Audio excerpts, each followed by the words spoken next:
Welcome back to another quick guide. Today we'll walk you through how to empty my OneDrive storage.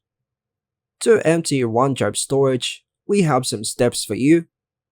First, open OneDrive Online. Go to OneDrive Online and sign in with your credentials. Check storage usage.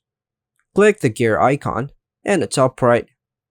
Then choose Options, Manage Storage, Storage Summary to see how much space is used. Now go back, delete the necessary files and folders. Go to My Files, choose Large or Unneeded Files or Folders, then click Delete. Enter the Recycle bin.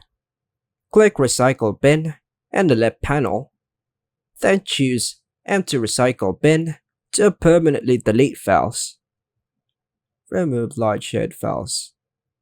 Click Shared in the left panel. Find large files that were shared with you and remove them if not needed. Stop syncing unnecessary folders.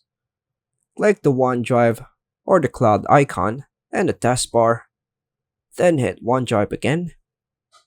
Go to Settings, Account, choose Folders, and uncheck folders you don't need, then hit OK to confirm. Unlink or reset OneDrive.